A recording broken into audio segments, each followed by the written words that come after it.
everyone, I'm Rishi Persad and welcome back to Racing Weekly, a podcast and YouTube show brought to you by oddschecker in association with Bet365. As usual, Steve Ryder alongside me. This week we welcome Richard Hoiles to the show as well. But before we talk about anything, first of all, we start this show by sending our very best wishes to Michael O'Sullivan, who took a horrible fall at Thurles last week. We are hoping for the very best news. We're sending all our positive wishes to Michael O'Sullivan.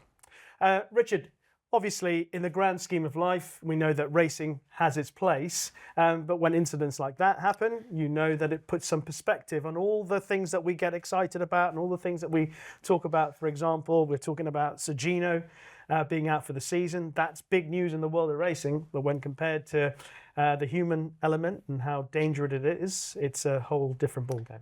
Yeah, and I think we sit here and discuss them sometimes like chess pieces that you move around and are they in the right place? And you sort of forget those chess pieces are moving at 35 miles an hour and sometimes they hit the ground pretty hard with people on them. And yeah, it's always a wake up, isn't it? Just to realise that for our entertainment, effectively, their livings as well, the actual risks that they take and the potential consequences of just landing slightly in the wrong place or just having someone collect you. I think 4 came down in Hong Kong at the weekend. Vincent Ho's not in a great place either. And I say it's just a reminder, isn't it? It's not all about money and moving little pieces around. It is indeed.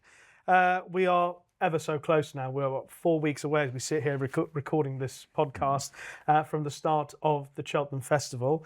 How are you feeling about the way things are shaping up for all the championship races? I think I'm still recovering from the disappointment of the absence of Gino, not just at the weekend, but now for that clash with Madgeborough, because that really was, for me, building up to be the race of the weekend. If you asked me to list my top few races of the festival since I've followed racing, Noddy's Ride and Bobsline was one of them. You know, the clash between Anglo-Irish novices, which sort of typifies the festival.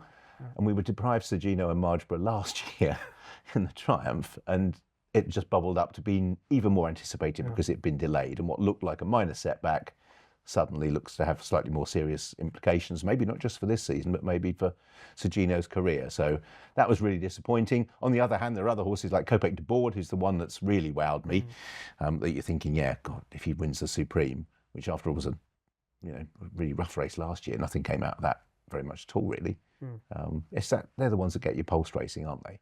They really are. And obviously Kopek de Boord at the DRF, we're still talking about it. That's the impression he made.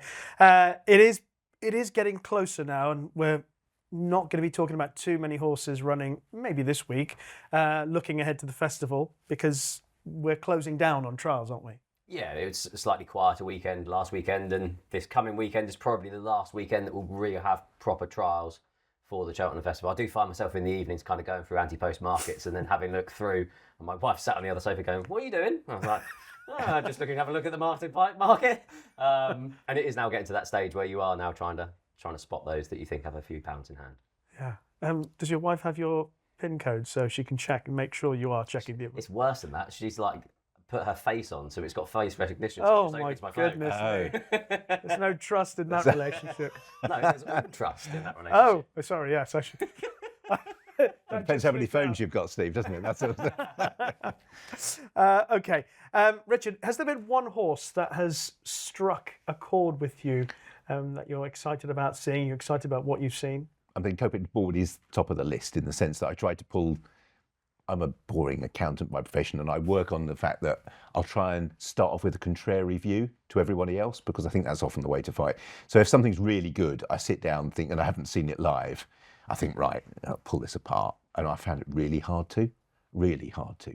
Big horse, jumping hadn't been great first time, watching for any mistakes. He was fluent, he was nimble, he ran away from the field in a reasonable time, no obvious tempo bias in his favour or anything. And I went away thinking, you're the one I've seen this year. Forget the betting for a minute. If Cheltenham is to unveil stars of the future, he is the one going into the festival, you know, at the low level in terms of, we haven't seen them very much, that just made me think, oof. As regards a potential bet, Galileo Dame is an interesting runner, but it might not be for this year. And I know that sounds rather weird, but I'm pretty sure they'll now campaign her in Grade 1s exclusively. And if she doesn't win, she'll still be a novice.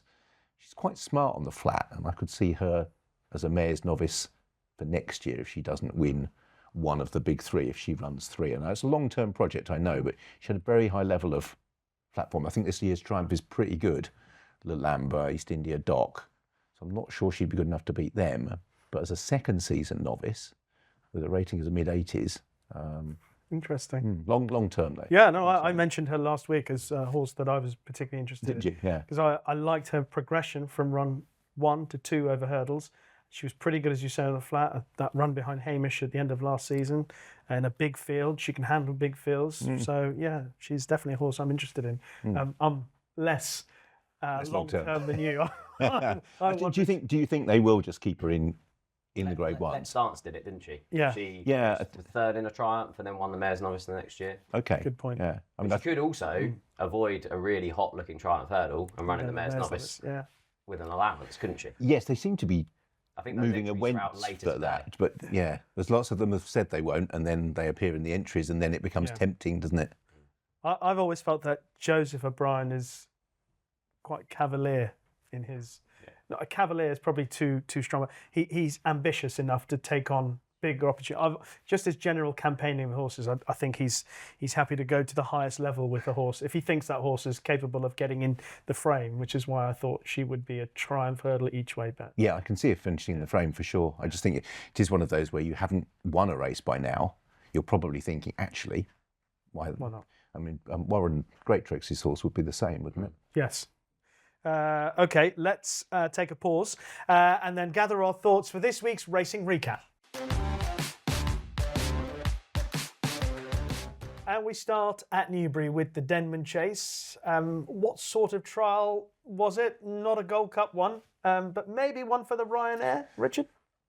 I went through this race on the build-up to it, and I crossed everything out, and I had to go back and start again. So I think that's important to have that context as to what was achieved. And it was interesting that Venetia Williams said that she only entered Djelo when she possibly had looked through one of the other entries at the 5-day stage or what have you, when she had access to them late on at 9:30 or whatever, looking through thinking that's winnable. And it was. I didn't have Djelo much as a left-handed horse over 3 miles at all. I thought Boss the Peterborough Chase going right-handed looked uncomfortable left-handed at Windsor. And I would have said I'd have gone down in trip, and maybe she would have done, because it's not entered in anything above the Ryanair at the festival. Good bit of opportunism, honest horse, won well enough.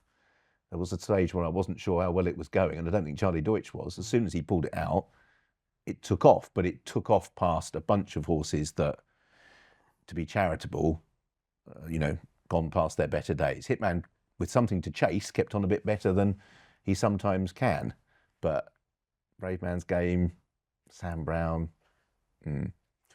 Indeed. Exactly the sort of conversation we were having this time last week in the build-up to the race, Steve. Just before we get your views, Ryanair Chase, Djelo, 14-1, Bet365 at the moment, Factor File, 7-4. This is the anti-post market, not the non-runner no bet. Gaelic Warrior 4s, Banbridge 6s, Spillans Towers.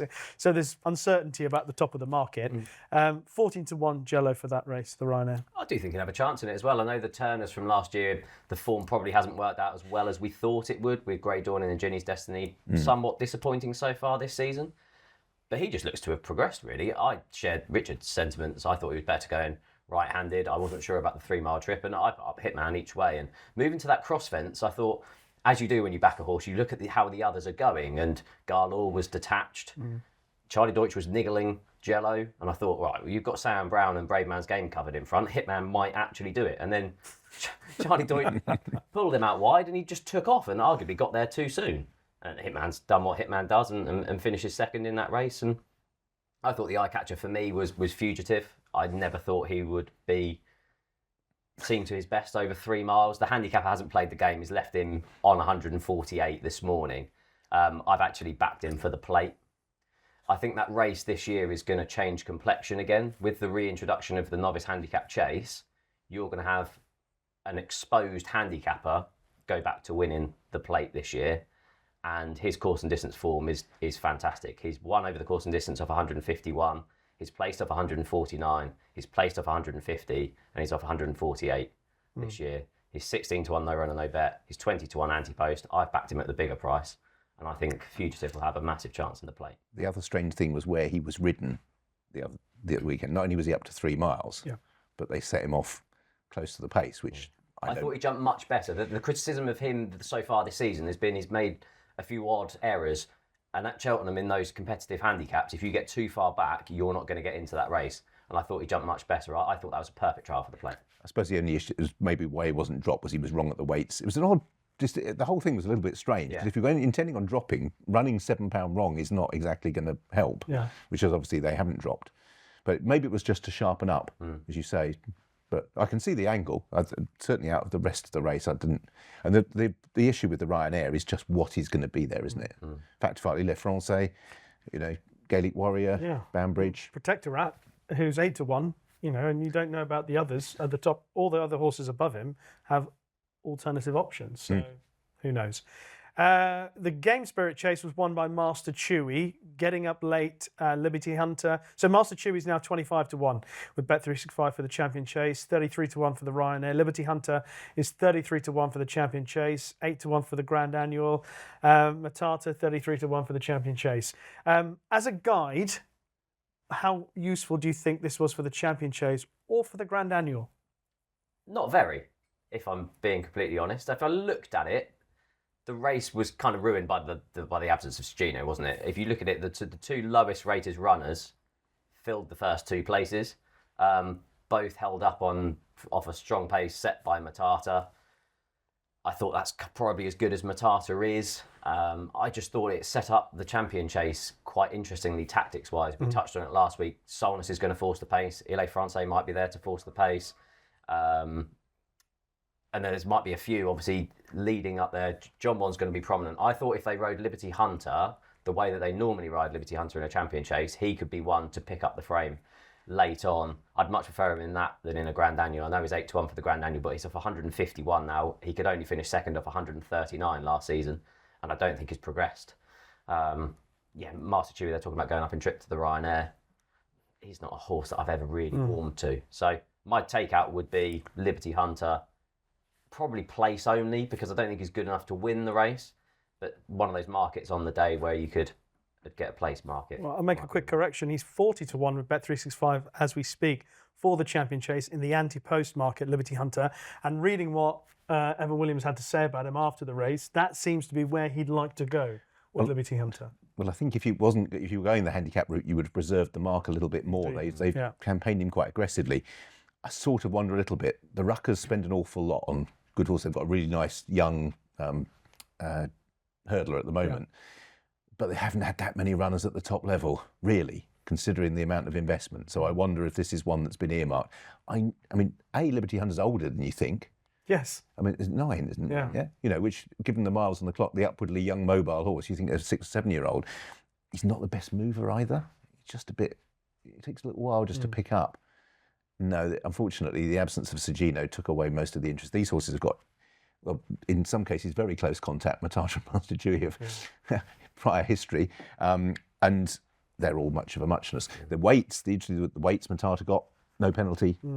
JPR1 got £6 penalty for the Halden, and Edwardstone. I was on the opening show with Ruby, who wanted to tip Liberty Hunter, and I wanted Matata, and we were both debating that the key horse for both our chances was Edwardstone.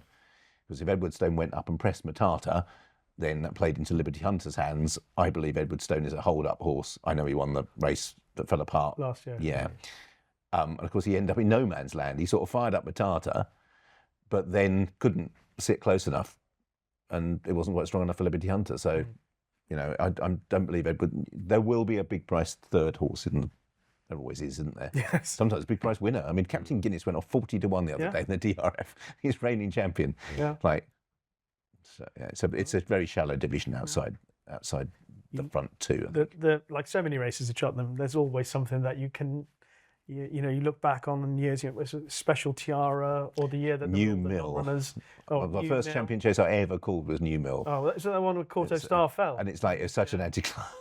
No disrespect, absolutely no disrespect for Andrew McNamara. I think it was where he was one of the, but you're left thinking that's going to be a quiz question in years to come. And I won't remember. I won't remember. Interesting topic regarding the success of Joyeuse in the Newbury Hurdle. Obviously, she was very impressive in relation to Ebertant, Nicky Henderson winning the race, I think, for a 7th time. not qualified for the handicaps at Cheltenham. She's gone up, what is it, 15? 15 In- pounds. 15 is it? Yeah. And there's been a lot of debate about whether or not, having won a race like that handicap at Newbury, she should be eligible to run in a handicap at the Cheltenham Festival. Tell me about her performance and what you think about that. So the performance was a horse that was clearly well ahead of the handicapper by about 15 pounds, and the rest of them weren't ahead of the handicapper by 15 pounds. And when we'll discuss the implications maybe for something like the county hurdle, they are vulnerable, that bunch of horses behind Joyeuse, to something that isn't £15 ahead of the handicapper, but is £7 ahead of the handicapper. I found the reaction to this quite strange, to be honest, in the sense that I believe the job of the handicapper is to get as much information as is required to make these races competitive. And I don't actually necessarily want races like the weekend turned into a procession by one horse that's £15 clear. And I don't think handicappers, when they're generally giving horses ratings, take the option of delaying for another run often enough. I would deny many, many horses a mark that finished down the field 3 times, and I would not have a clue as to where they're going to finish. Now, this is a slightly higher profile horse, and Joyeuse had run in handicaps that were assessed. But I have no problem with the county being 7-1 the field because I want to see something one extra time, or I want to force, if you're going to try and be clever with me, I'm going to try and force you to have another run when I can see if you're going to show your worth. I have no problem with that. What price would, in theory, a Joyeuse type be in that county hurdle? State Man went off 5-2, something like that. Yeah. Do I want that in a handicap? I don't think I do, really. So I have no issue with, as long as they know what the rules are. I don't think you can bleat afterwards. And to be fair, Nicky Henderson, I don't think he did. No. And JP McManus was on record of being in favour of the rule. So I actually conversely say that I have no issue with that whatsoever. You knew the rules. If you wanted to show him one more time, you might not have won the Betfair, that was not the Betfair hurdle anymore, it's the William Hill hurdle, by as far as that. Yeah. So I have no issue with it. And aren't we trying to have a situation where through the season we get more competitive racing, horses showing their hand a bit more? Isn't that what the aim of this was? Definitely. I have absolutely no problem with it. Touching back on the race, there was some early pace in this, wasn't there? The 1, 2, 3, 4 were all sat off that pace. I thought Nico de Boinville was absolutely brilliant on her. Just went the same route as he did last year on Iberico Lord. I thought Lump Sum ran a brilliant race. Yeah. He won the Welsh Champion Hurdle. Then has been asked to chase home Sergino and Constitution Hill, dropped back into a handicap this time. I thought he ran a brilliant race. And then Favour and Fortune as well on ground that probably would be slow enough for him. It'd be interesting to see how he's campaigned with regards to that. Possibly Aintree, possibly Ayr again for the Scottish Champion Hurdle that he won last year. But really all this did was boost the form for Woodoo. It's been well documented since. She's now well fancied for the Martin Pipe. Obviously all the form from that Cheltenham handicap has gone well. Joyeuse, Take No Chances, Royal Margot have all boosted that form. So. She's got her mark. She's 136. Danny Gilligan has ridden her in the race. She's 6 from 6 over hurdles. She's got course form. She's 9-1 anti-post favourite for the Martin Pipe, and I think she could be 3-1 on the day. So even though she's been well back for the race, I would still back her at that. Yes, Woodoo 9-1 as there are so Steve many says. not qualified towards the top of the market in there. I mean, at the moment, Bet365 might have the Yellow Clay 8-1, Woodoo at 9s, Vicio at 10s, Carnac 12s, McLaury 12s, Super Sunday 12s, Impostoir 14s. I also want to give a mention to Lump Sum. I thought it was a mighty run. He travels so well in the race, and he's had such a good season. It's lovely to see a horse with top weight in a race like that running as well as he did. Yeah, although again, I'm afraid I'm of the year. I give you a couple of generations. So for you, it's probably the Tote Gold Trophy, was it? Tote Gold Trophy. Josh you probably was the Betfair. For me, it's the Schweppes.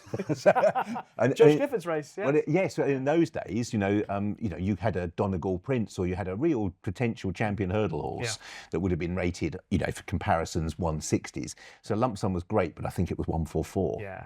It's a great effort, but it isn't quite.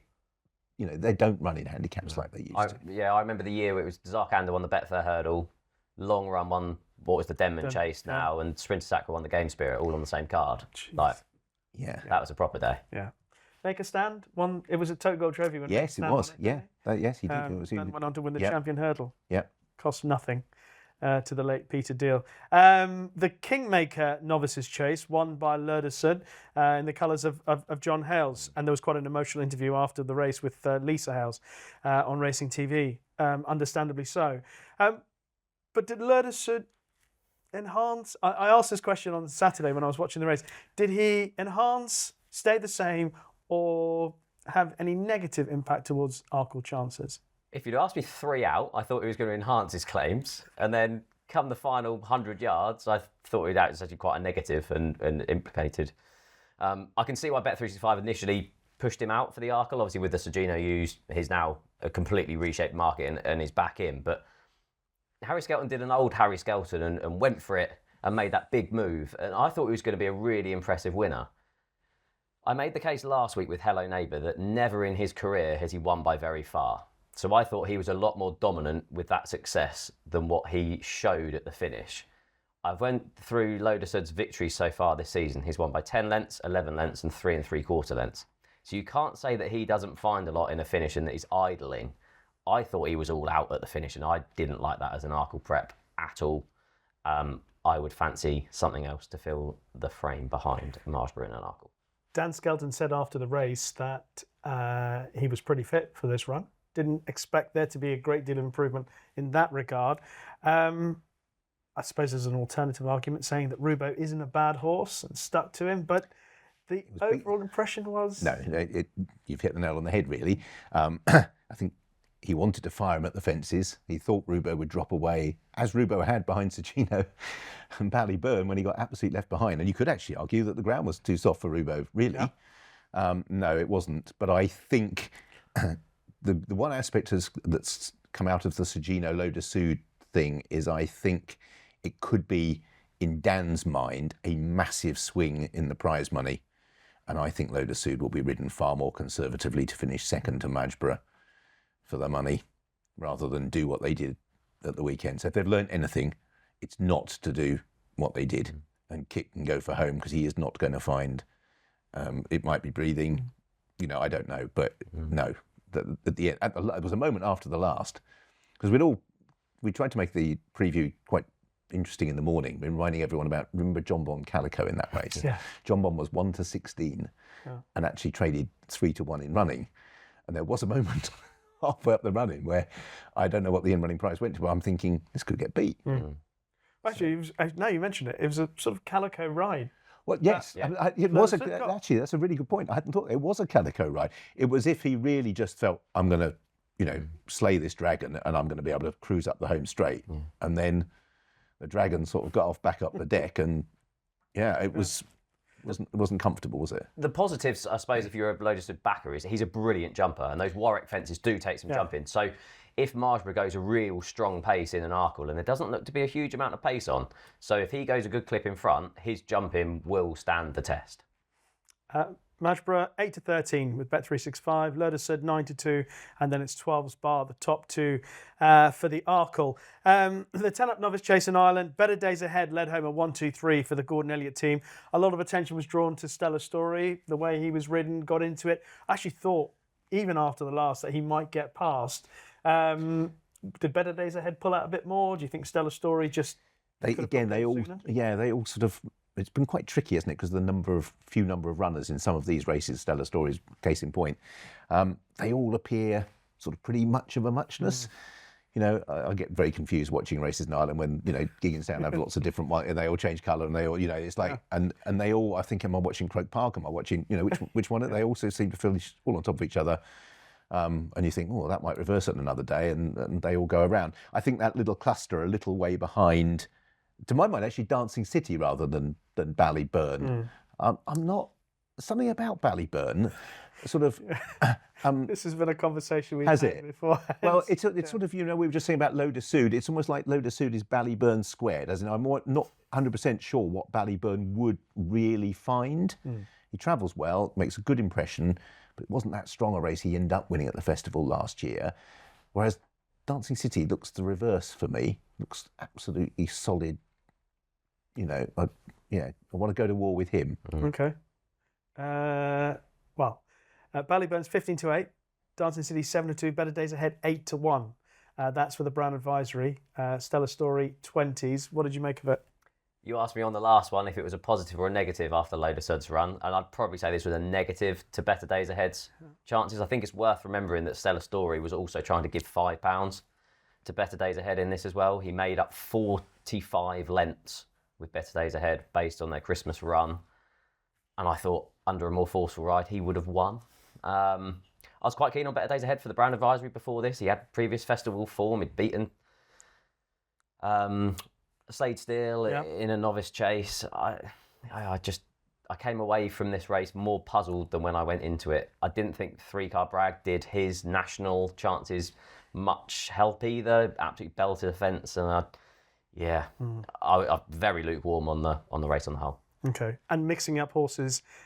Racing in Ireland is something we all do. In fact, I did it last week, embarrassingly so, mixing up Carghazi with Gala Marceau. I mean, it's embarrassing, but it happens. Anything else from the last week or so? And there were a number of performances underneath what we saw on the weekend. I really like Caliphate en Vol as a horse for the future, maybe staying even as he goes up in trip as well. So I'd like to give him an early mention, but I'll start with you here, Steve. I thought Hater Killer ran a brilliant National Hunt Chase trial, I suppose, back over hurdles. Yeah. I highlighted him on the show last week. Yeah, it's 5-1 for the National Hunt Chase. They're obviously happy with his handicap mark over fences. I thought that was a perfectly respectable run. It was fun for Only by Night at Exeter, wasn't it?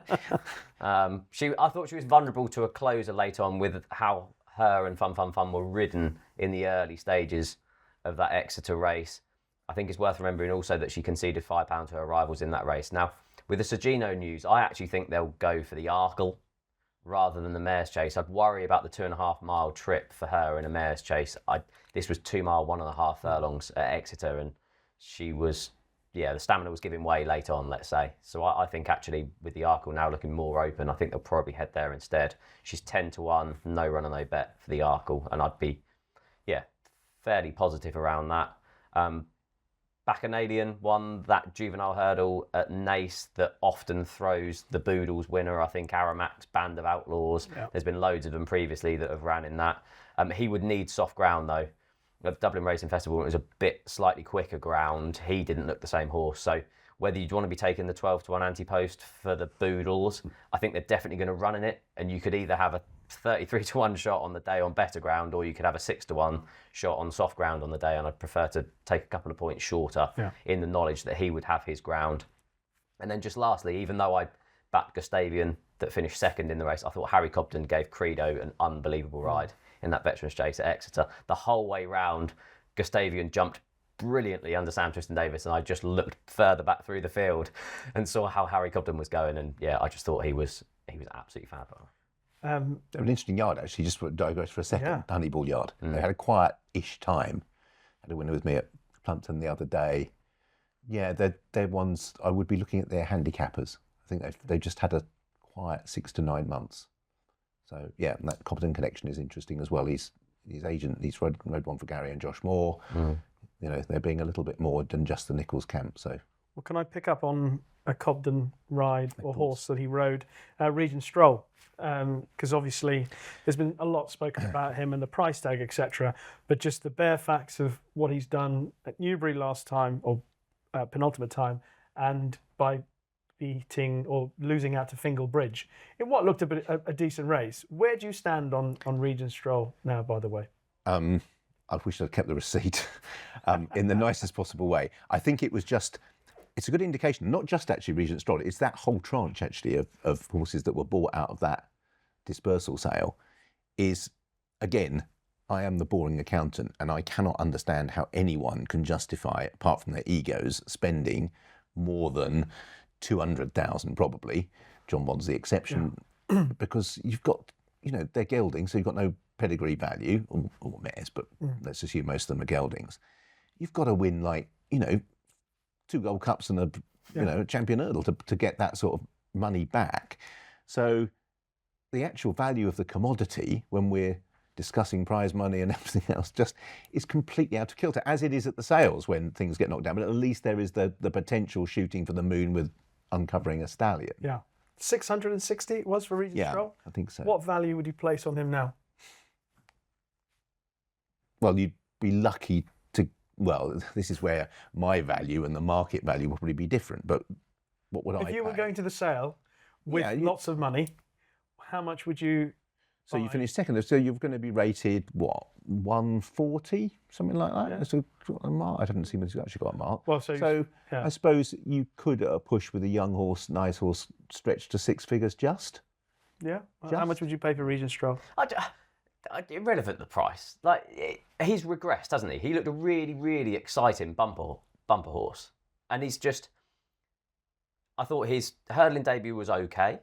He obviously made that mistake and looked good to come back and win, and then was too keen. We think he's a 2-miler when he gets beaten over 2.5 miles. How was he in the preliminaries at the weekend? Was he more better. settled? Better Because than what he was. That was a He was potential. still keen in the race. Yeah. Still a bit keen in the race. But not to the extent of. Not as he was at Newbury. But I just think he's regressed this year from the promise that he had as a bumper horse. If he was one of these horses that you'd never seen before, you'd think, okay, you're not much cop. But it's as if his bumper level is up here and his hurdling level so far has actually gone down as opposed to progressing. The reason why I asked you both about the value of the horses is that we've had 2 high-profile dispersals. The Giles horses, obviously, which Regent Stroll was part of, and the horses in Ireland from the Potter team. And obviously Caldwell Potter, another one. And they've both obviously ended up with Paul Nicholls. And he, in this grand scheme of things, there's a lot of people willing, there are a lot of people willing to criticise that sort of money. But you would expect that following on what's happened. Do you think this will have any impact, those 2 dispersals, on what happens in the future with the price of horses? Or will people just ignore that and those that can afford it just carry on doing it? I think those that can afford it will carry on doing it because it clearly is not an economically driven purchase. Same way it's not at the higher level and the flat. Once you get above a certain amount, you can be pretty sure that you would know most of the players who are involved, and then it becomes a battle. Maybe past battles. So Steve, you nicked one from me last year. I'm not going to let you do the same, or I'm going to make sure you pay a fair price if you're going to keep putting your hand up. Because on the other side of the coin, what did John Bond cost? He was expensive. $550. So there's always the one that those that want to sell you, Rish, forget that. I bought John Bond. You could have a champion chase on you. That actually did happen as well. Did it? Did it? Yeah. I was saying similar to you. I was saying if John Bond, I think it's crazy that people pay that sort of money. Yeah, I think economically, yes, it is. And I was saying for John Bond to make that worthy, he'll have to win a couple of Gold Cups or whatever, plus supporting races.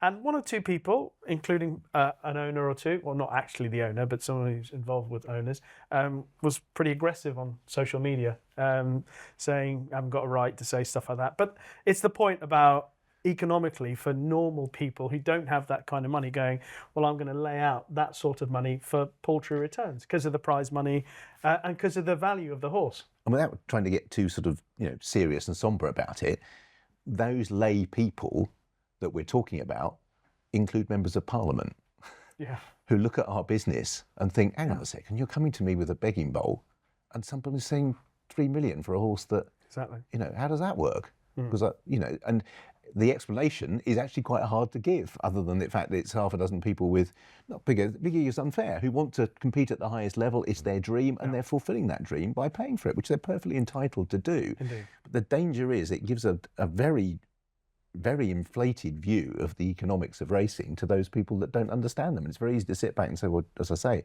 hang on a second, you've got your hand out for some more money. Where's it all going? Actually generated? Where's it come from? And those are questions that racing sometimes struggles to answer, I think, to people's satisfaction. Sometimes, very often, I'd say. Sorry, Richard, I went down the Regent Stroll rabbit hole, as they call it.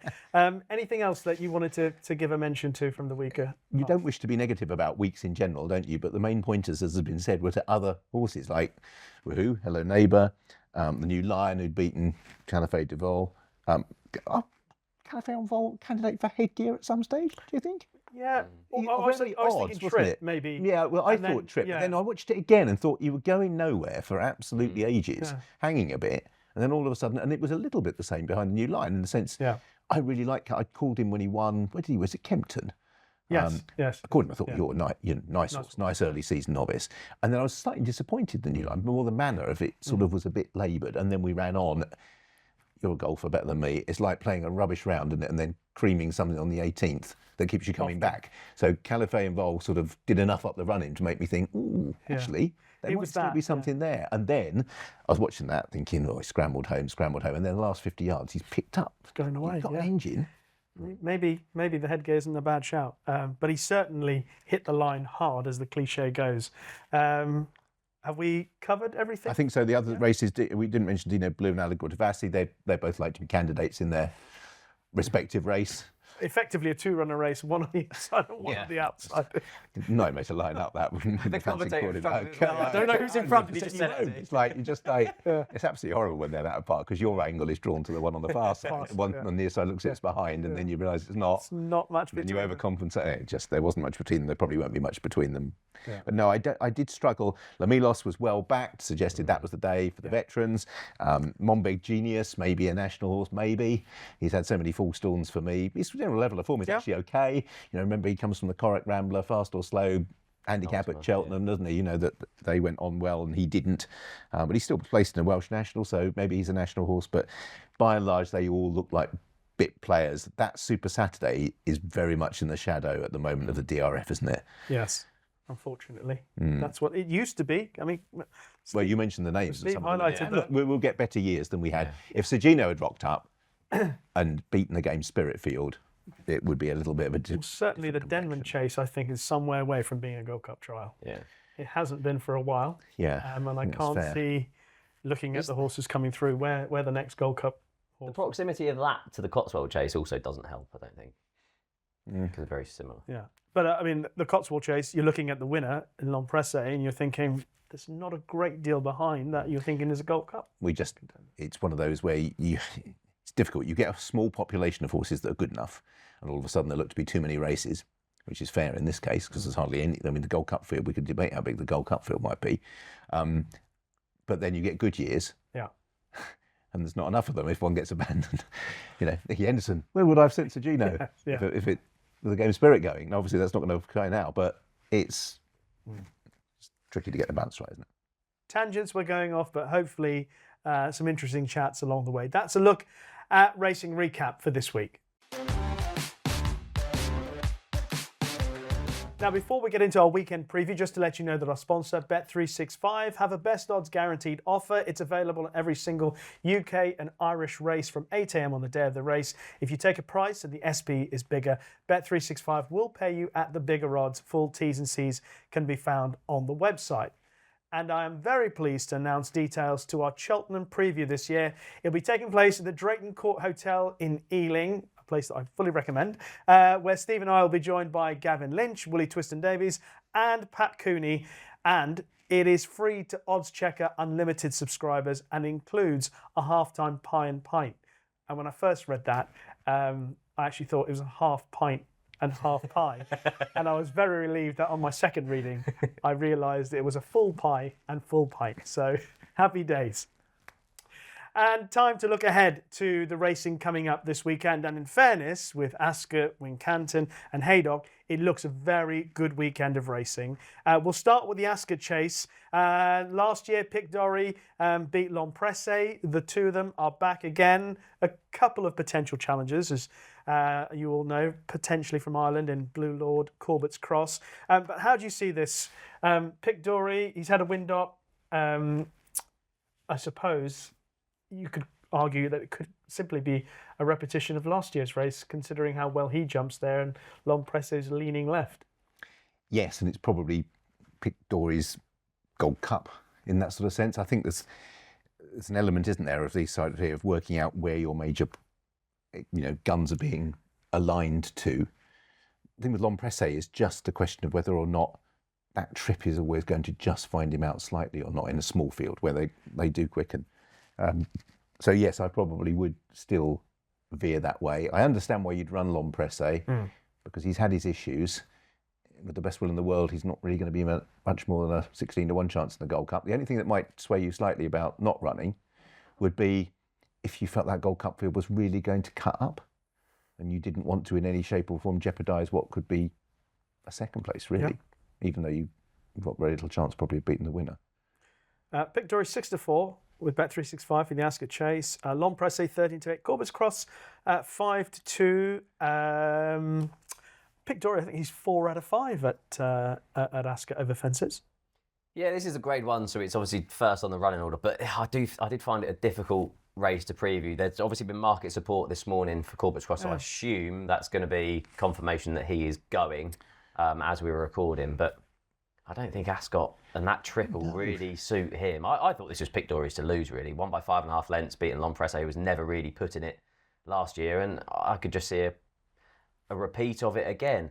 I know Pictory wasn't the most impressive, but I thought Harry Cobden was in complete control during that race. It kind of gave him a breather between 2 out and 1 out, allowed them to close, winged the last, and away he went. And I just thought he was going to do the same again, to be honest. Yeah, I felt that way about it. This wouldn't have been where I expected to see Corbett's Cross after the King George. Deep ground. Thought they went quick enough for him in the King George. Can't see why. Ascot Chase course is quick. It's not. It strikes me that you're trying to knock the edges off for a race later on in the year. Yeah.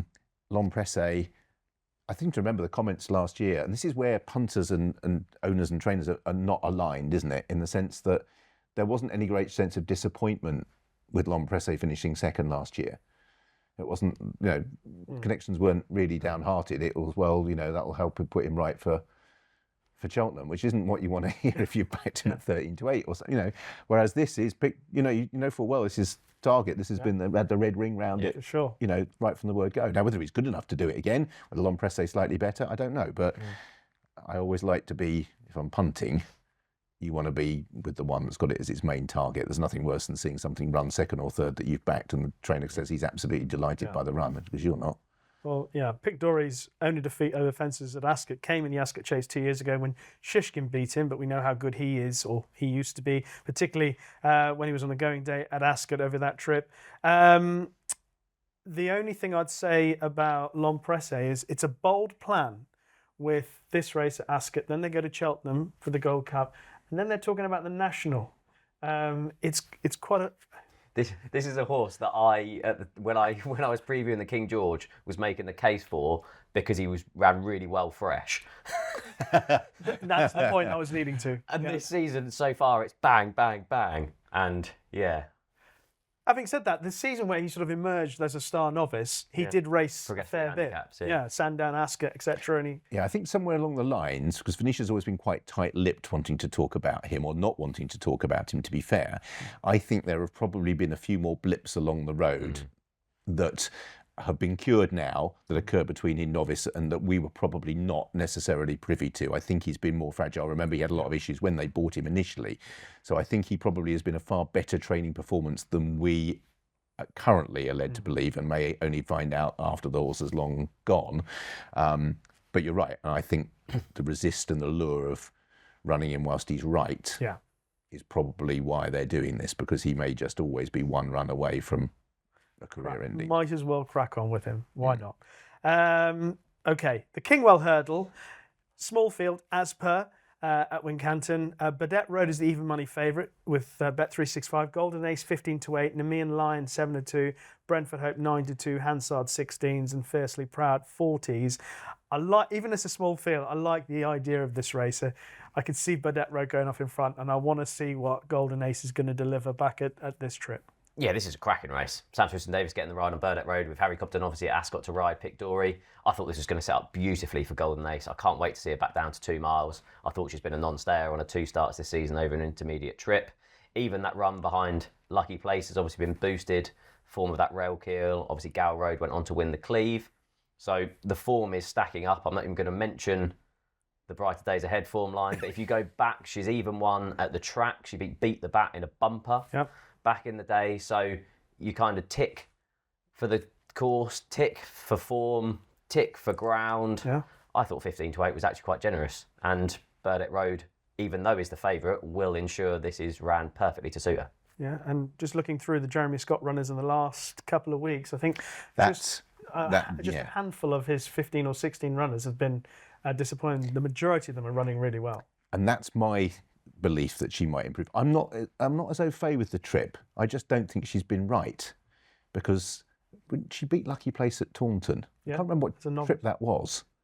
2-3, was it? Yes, I think in my head it's more than 2 miles, and she absolutely dotted up. And given that it was lucky place, I just don't think she's been as good this year. And this will be the acid test, because maybe it is the trip, but for the form of the yard, they were slow to come to hand. I don't think the yard had a winner until well into the season. And this is the opportunity to show what she's worth. But there must be the possibility, in my mind, if I don't believe the trip, that she has regressed. And Burdett Road will have no hiding place. It's his track. The ground, the balance between Burdett Road and Nemean Lion is going to be ground dependent. I don't think Nemean Lion will have the speed to get involved if the ground is not anything other than really deep. Okay. I really fancied Nemean Lion for last year's, as it was then, Betfair Hurdle. And Kerry Lee informed me quite early on that it wasn't likely to run because they wanted to run it over 2.5, because then it came on the Kingwells, which wasn't, But I took them board the point that was run on very deep ground last year. So for me, the question isn't so much the trip for Golden Ace. This is her moment of truth. But I do think there's a possibility she's not as good as she was, and hence Burdett Road might well just run away from her. All right. But I think the general consensus is this is a good chance for Golden Ace if she is the horse that we thought she was, and with lots in her favour. Let's hope that she can give Jeremy Scott something to look forward to at the festival again. The Rendlesham Hurdle up at Haydock, 11 entries I think stand. Botox has last year's winners back in the race. Beauport though is the 5-4 favourite with Bet365. Botox has, who ran well last time, 9-2. Sounds Russian. I was interested in Sounds Russian at 6-1. Beacon Edge 8s. Nemean Lion's also in this race as well. Thunder Rock 9s. Imposed Trois, as we spoke about earlier, 10s, 12s bar. How do you see this one, Rich? It's full of horses that confuse me rotten. Botox High is top of the list, actually. Sometimes he looks as if he's hit flat spots and doesn't really want to know. Other times, like in the race last year, that shows great resolution, fights on, and looks tough as teak. I wouldn't be backing Beauport. I struggled because of his colours. They're the old Corbière colours. He caught my eye early, and he seemed to plateau for ages. And then all of a sudden he's taken off, and I'm just confused by it. And when I'm confused and I thought I had the measure of a horse, I want to be naturally sceptical if I'm being asked to take something at that short price. And not least because obviously he also has the potential of the national up his sleeve. So as a result, when they go over the last in heavy ground and one jockey's, maybe just got the fact that he might ride this at Aintree in 3 weeks' time or, 4 weeks' time in the back of your mind, I can't get excited. Kerry Hill in your bar price? Kerry Hill's 20s. Now, completely outside of the field, was engaged and taken out of a Grade 1 relatively recently, wasn't it? Was it something where it was? Anyway, it's obviously had its issues, but I'd much rather approach that race with that in mind. The ground went, didn't it? And they didn't want to risk it on really heavy ground on its first run back. But was a horse full of promise, and I would very highly regarded, wasn't he? I would just, if he lines up on the day, and that obviously might be an if, but it's one of those where I just don't like the front of the market. Okay, I mentioned Sounds Russian. Still can't get it in my head that Sounds Russian was running a good race in the Gold Cup behind Galopan, and then things didn't work out. Came back over hurdles, managed to win at Perth last time. So I'm hoping, I like Sounds Russian just as a horse because he improved so much, and I don't have a strong view on the race, so I'll be probably having a bet on Sounds Russian. What about you, Steve? So I think the thing to touch on is the ground at Haydock. We often think of this meeting being on heavy, but it's good to soft and there's no rain forecast. So it's going to be very, very different conditions to what Botox has had in this last season. It was good to see him run much better in the Cleve, but yeah, this will be a completely different test to what he won last year and what he contested last time. I tipped Beauport at a massive price in the long walk, so I was thrilled to see him run so well, but the form of that hasn't really worked out. I think he's probably better going right-handed, and this is going to be a prep for the Grand National. So at 5-4, I was more than happy to take him on, even though I do actually quite like him for the Grand National, because I do think if it's soft ground on the day, I do think that'll be a test that will really, really suit him. I'm going to track the price and the jockey bookings for Imposed Trois in this. Now, he is favourite for one of the handicap hurdles at Ascot, and Nico de Boinville's jocked up on him and on the horse in yellow that I can't think of. That transferred from Gary Moore. Beau Zenith. Right. Oh yes, sorry. Yes. So Nicolas de Boinville was dropped on both of those, but Impostoir is entered here, and I thought he shaped as if 3 miles would actually suit him quite well in this. James Bowen was brilliant on him on his reappearance at Newbury. That was after 322 days off the track. He won on good soft ground. He's been pulled out on heavy ground in the past, so the ground should really suit him. Now, the form of his run so far have actually worked out quite well. So he beat Guard the Moon. Outstate Guard the Moon as well, I thought. Yeah, and Long Draw was behind. He's won at Cheltenham since. I think the third was in the Waterside, and he won since. So the form is working out well. Now, his record's fantastic. He's ran 10 times under rules, 6 wins, 3 seconds, and a third. So he's really consistent. He's 10-1 currently. I'd happily take 5-1 if he's declared for this. So if he shortens a couple of points, he's not jocked up under Nicolas de Boinville on the BHA site, or James Bowen suddenly becomes jocked up on it in this race, I'd more than happily back him for this, because he's a horse that I do really like, and I think conditions will do. And I really don't like the top of the market. So Impostoir for me. He is interesting. Do you think the step-up will help his jumping at all? Because that's always just been going that bit slower. Yeah. Yeah, and the position of the last flight of hurdles at Haydock might be interesting as well, because they've moved them around quite a lot. Depends on the configuration of the rest of the races in the day. But they've had a very short run in there recently, having had a very long run in there in the past. So it might just be worth checking out where that last flight of hurdles is. I think he's an interesting horse up, over this trip, unexposed. Especially the way he finished that race off at Newbury, where Guard the Moon jumped the last and had him in trouble. And by the time they hit the line, he was going away from Guard the Moon. So he is interesting, depending what route they want to take. The Grand National trial that takes place at Haydock has Jubilee Express, 7-2 favourite, just ahead of Val Dancer at 4-1. Kitmaker 7-1. Royal Pagaille, who would keep quite a lot of them out of the weights, 7-1. Last year's winner, Year Man at 7-1, 8-1 Fortunate Man, 10s bar those. What do you like here, Rich? I think it does depend on where the Royal Pagaille runs, doesn't it? Because it does keep a lot of them out of the weights. I hadn't actually noticed how fast that ground was potentially going to be. That would rule out Famous Bridge, who I had bang on around about 10 stone if Royal Pagaille did run. So rather than necessarily tip something on the day, can I just point out horses further down the weights in that wouldn't be of any interest at all and wouldn't run, I'm sure, if Royal Pagaille staying, which is Fortunate Man, who might be a Midlands National type horse. Got beaten at Windsor. Hard to believe Windsor would play to his strengths as a staying chaser. He just reminds me of that sort of 1980s dour, just keeps galloping type of horse that these days often don't really get the opportunities that maybe they should, but he's still at the right end of the weights. That's going to count against him this time, because he'd be well out the weights off if he lines up 164, and I would prefer him on slightly softer ground as well. So I don't think this weekend will be the chance, but I think he will get his conditions, and I had Midlands National question mark, so maybe I'd be better mentioning him for that than those at the moment. It's a bit of an old look to this race, I think, particularly if the ground dries up. Yeah, obviously, Man, much higher in the weight. I think £9 higher than he was last year. I quite liked Sine Nomine if he goes to the race and the ground is decent. I could see at 14-1, I could see Sine Nomine travelling into the race. There's always a question mark about, even though he won the Fox Hunters, just getting there and getting the job done. I thought he was actually running quite well last time when he came down. So I might. Are they targeting the national this year? Is that? It appears to be the national for Sine Nomine, and I think there's certainly been promise in. But as in a rules, it's a rules campaign, isn't it? This time around, rather. For sure. What do you like?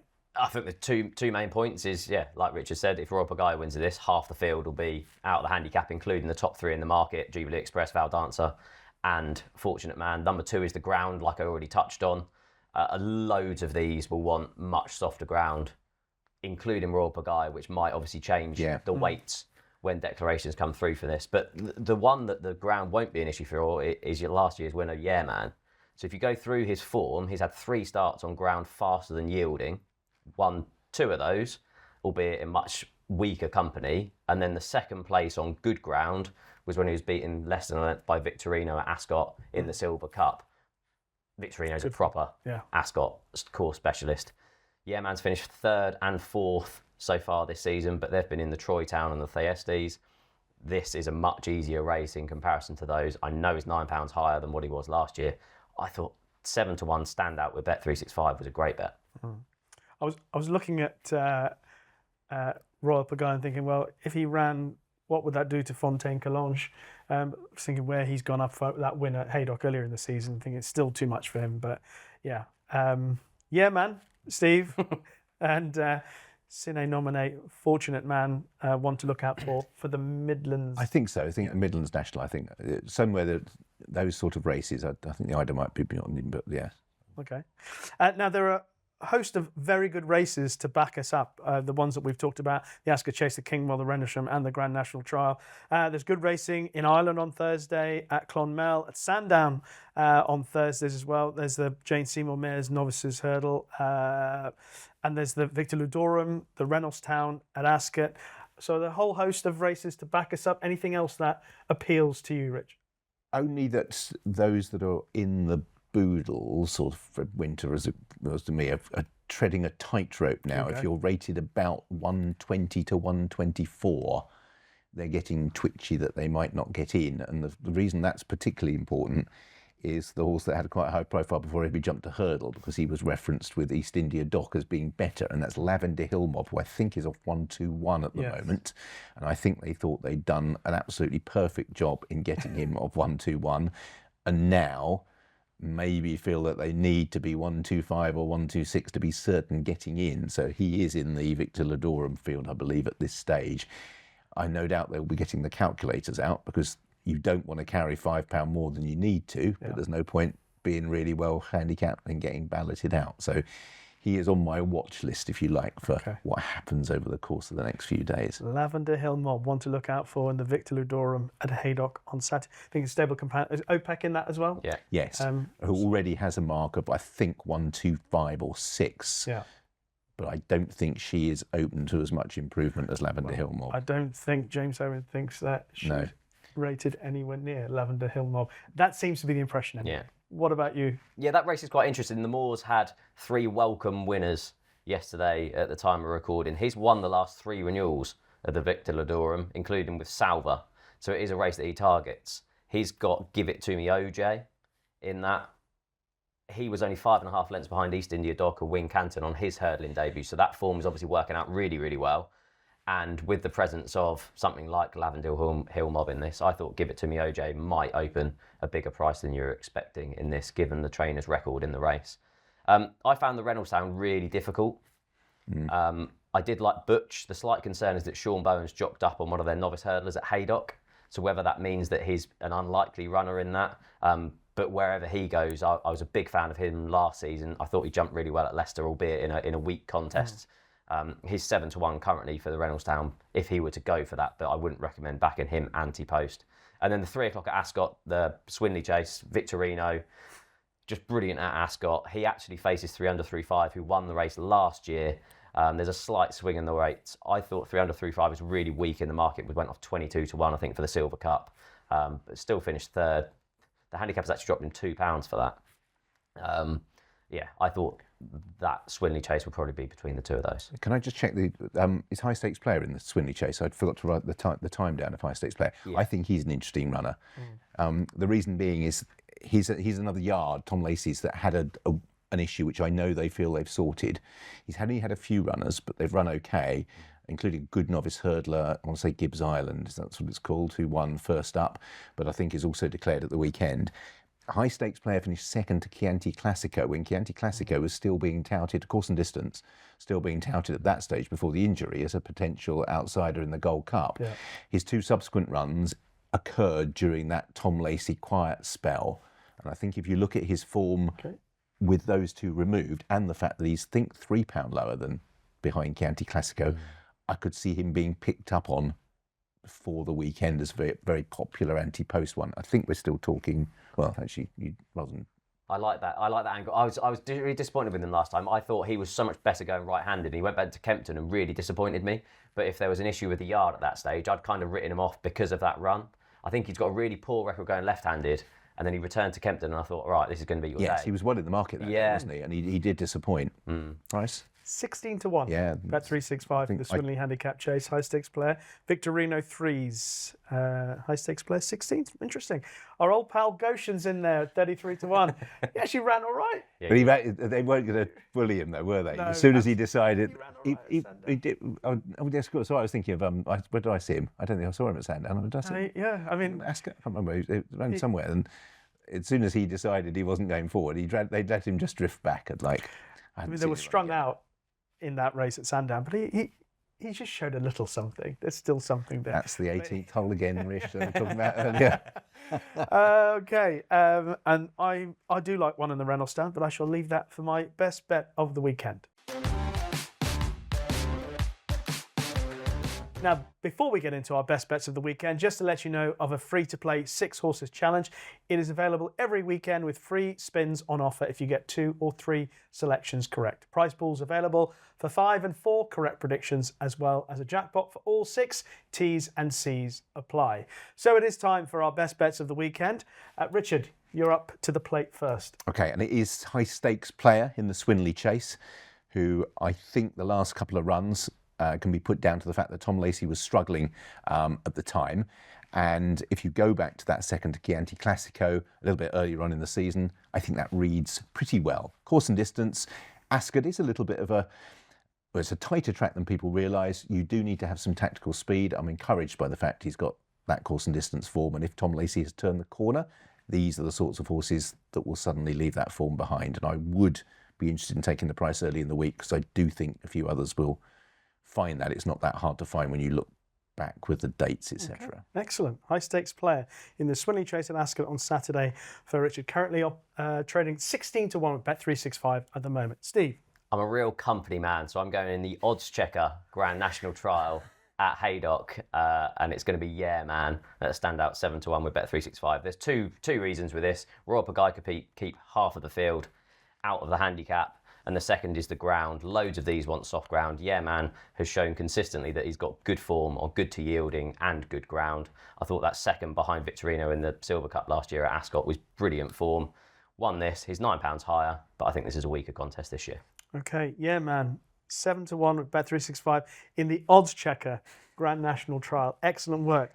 Now, I know Steve really likes Butch in the Reynoldstown, but I'm going to take a chance on Lowry's Bar. Now, I know he got beaten by Ginkgo Blue at Windsor last time, but I've watched that race over and over again, and he makes one mistake, the third to last in the straight, that put paid to his chances. But for that, I think he would have won. And I've watched that mistake, must have been about 100 times now.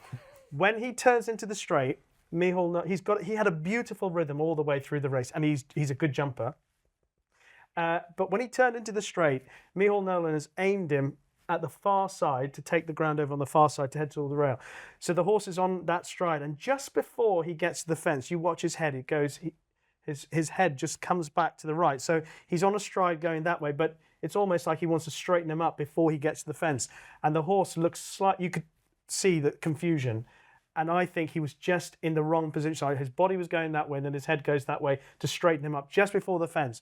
That was because he's barely made a mistake over fences so far. So I put a line through that one mistake. Obviously, the winner is due to line up again against him in Ginkgo Blue, who's 13 to 8. But I think Ginkgo Blue will pick up a £5 penalty. Larry's Bar will pick up a £3 penalty for winning the handicap he had won the time before. And I thought without that mistake that he would have beaten Ginkgo Blue anyway. And he's 4 to 1. Ginkgo Blue 13 to 8. So I'm going to give him another chance. Larry's Bar in the Reynoldstown. So to recap, high stakes player for Richard, 16 to 1, Bet365 in the Swinley Chase. In the odds checker Grand National Trial, Yeah Man for Steve at 7 to 1. And in the Reynoldstown, Larry's Bar at 4 to 1 for me. What a treble that will be. I mean, I'm going to probably do a Trixie or a patent or add another one and make a lucky 15 out of it. Because Kepler's Law is also running this weekend. That we could afford a horse, couldn't we? Well, How much do you think Richard strolled? Well, Andy Holding said about Kepler's Law last week, and he didn't run last weekend, but he's entered to run this weekend, so he's also on the radar. But that's it for all the chat about racing. Richard, where are you off to next? Where are we going to see you, hear you working this weekend? This weekend I'll be at Ascot. Yes, so that's my next outing on a racecourse at least. Okay. I have an outing at Wimbledon Crew tonight for my, Well, that's quite for my exciting. football side. No, yeah, yes. How many football commentaries have you done? Only a couple. Okay. Graham McGarry's invited me back again, and someone's on holiday. So I should point out I'm more sort of co-commentator. He does the difficult. You're not bits. the one that they go to for analysis. Yes, yeah, Are yeah, you? yes, Really? yeah. I've been Wow, that's practicing my crew. I do follow my football team quite closely, so it's quite a lot of fun. And there's a lot of people that feed me lots of information about doing matches and what have you. So it's nice to be able to get the chance to go and do something different. It's a great opportunity for me. So I should have lots of fun. I'm not looking forward. Unfortunately, as regards our season, I won't bore you with all the details. This is potentially a big crossroads, and it forecast not to be the most entertaining game in the world, but we'll take a point. Do you get to do the Alan Shearer job of rewarding man of the match at the end? I don't know, actually. I'm not sure. I didn't last time, but it might be quite difficult if we play like we played against Newport. The centre half, if It's like we'll be five up the back. I promise you there. So anyway, it should be lots of fun. More so because I actually first saw Crew of my love of my life football-wise at the old Plough Lane. Back in the early 70s, so as a result, it's bizarre. And of course, the football ground's now on the dog track where I used to work as well. Yeah, full circle. Plough Lane, better days of time gone. Steve, where are you out and about this week? Sat at home going through Cheltenham handicaps, going through. I'm previewing the Mayor's Chase that should be out later on today. Grand National Weights obviously come out today, so yeah, I'll be deep in study now.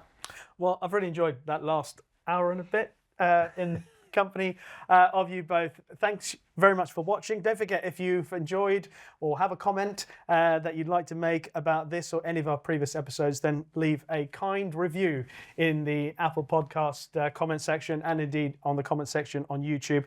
Next week, Tanya Stevenson will be joining us to have a look ahead to the Ascot Chase card at Newcastle. But for now, from Steve, Richard, myself and the Racing Weekly team, bye-bye.